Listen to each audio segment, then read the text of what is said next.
I was reading BBC, the news channel, just days before the war in Iraq.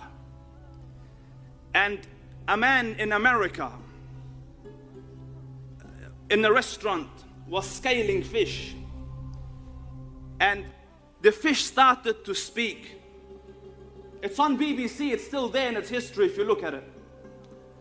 And he started to panic and bash the fish like, shut up. And there was a person standing there who understood Hebrew, Jew. And he says, I know what it said, the fish. He said, the hour is nigh and everyone will be accountable for his own deeds. In one hadith, amazing hadith, a stranger comes into the gathering of the Rasul. A man exclusively white, dark hair, no spot or sign of fatigue and travel. None of us know him. Mysterious man. He has come into the gathering of the Rasul and he sits with his knees touching the knees of the Prophet, and then he says, Ya Muhammad sallallahu ala Muhammad, akhbirni anil Islam. Tell me about Islam. So the Prophet answered, and when the Prophet finished, the man said, Sadaqt. You spoke the truth. So the ashab says, we're astonished. He asks and confirms, as though he knows the answer, so why are you asking?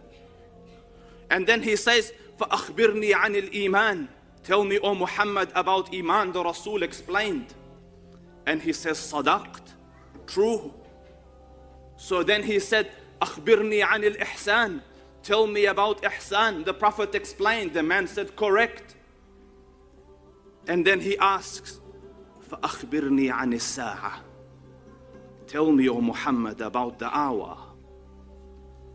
So he said, مَا الْمَسْئُولُ عَنْهَا بِأَعْلَمَ مِنَ السَّائِلِ. So then he says, فَأَخْبِرْنِي عَنْ أَمَارَاتِهَا. Tell me its signs, أي علاماتها. So he says, and listen to the one who doesn't speak of his own desires. أَن تَلِدَ الْأَمَةُ رَبَّتَهَا. When a lady gives birth to her master. When a female servant gives birth to her master. And you want to see your masters today, look at your children. You live for them. Mobile phone, mom, حاضر. This, على رأسي وعيني. And you do something wrong, خلاص, not speaking to you for today, mom. أمت ربتها. You have given birth to your masters. The Prophet said it, for it was unheard of then. They lived in servitude of their parents. And then the second sign, and Subhan al-Khaliq, وَأَن تَرَى حُفَاةً عُرَاةً عَالَةً رِعَاءَ الشَّاءِ يَتَطَاوَلُونَ فِي الْبُنْيَانِ. When you see the barely clothed, like they don't have good clothing, not adequate clothing, barefooted, destitute, shepherds and goat herders competing in the heights of buildings. So I researched.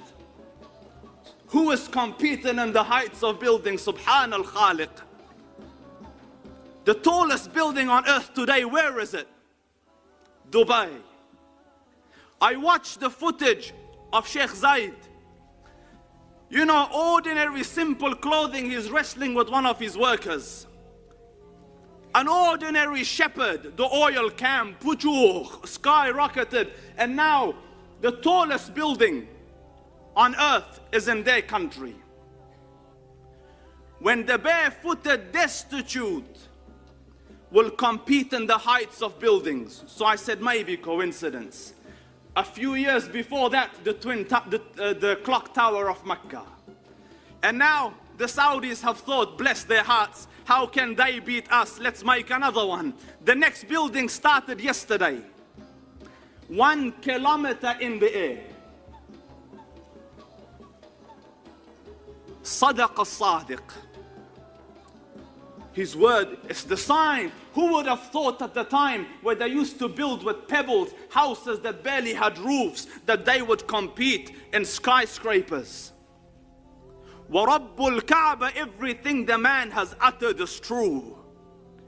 And then comes the big signs.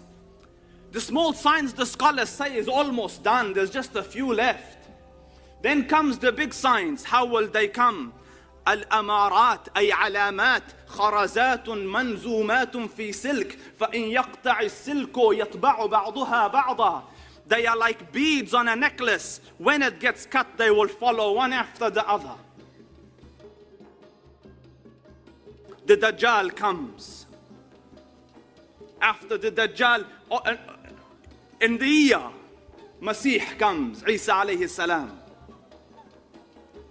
Ya'juj and Ma'juj come. The sun rises from the west. خصف بالمشرق وخصف بالمغرب وخصف في جزيرة العرب. A landslide in the east, a landslide in the west, and one in the Arab Peninsula. A fire that will start from Yemen. The major signs is what we're waiting for. And when they pass, when Allah Rabbul Izzah wishes, Rabbul Izzah understand that no one knows when judgment will come. قال سبحانه إن الله عنده علم الساعة. It is a possessive pronoun. With me alone is the knowledge of the hour. Understand, no one knows when Qiyamah will come. No one knows where they're gonna die and when they're gonna die. You know, they tell me my grandmother said, when this clock hits here, I will die. And I will die. I said, she's lying. No one knows when they're gonna die. Coincidence happen. Grandmother say every 2 days I'm gonna die. And once she gets it right, khalas, no one knows. So that, and listen to the Bible. Jesus says, of that hour knoweth no man, no, not the angels who art on high, not even I, save God Almighty. No one knows. But when the Amr comes, blow the trumpet. قال سبحانه ويوم ينفخ في الصور ففزع من في السماوات والأرض إلا ما شاء الله. When the trumpet is blown, whatever's in the heavens and earth will be destroyed. Listen to the descriptions of the Dhul Arsh al-Majid. قال سبحانه يا أيها الناس اتقوا ربكم إن زلزلة الساعة شيء عظيم. O humankind, be mindful of Allah. إن زلزلة الساعة شيء عظيم. For verily the tremor, the shaking, the vibration, the quake of that hour is a big thing. يوم ترونها تذهل كل مرضعة عما أرضعت وتضع كل ذات حمل حملها وترى الناس سكارى وما هم بسكارى ولكن عذاب الله شديد. When the earth starts to shake, جل جلال الملك قال سبحانه فإذا نفخ في الصور نفخة واحدة. When the first trumpet is blown وحملت الأرض والجبال فدكتا دكة واحدة فيومئذ وقعت الواقعة. When the earth, when you know, like an explosion happens, you see the land rise a little bit as it responds to the vibration, the earth rises. And then Allah Rabbul Izzah says, not just the flat earth, the mountains rise and they are shaken one shake. And this is happening on earth. Imagine the calamity. يوم وتكون الجبال كالعهن المنفوش. And mountains, the gigantic, will fly around like pieces of scattered wool. And you look up, قال سبحانه إذا السماء انشقت. The heavens are starting to tear. إذا السماء انفطرت. When the heavens go, the colors go all crazy, like when silver is melting or when oil falls in water. And then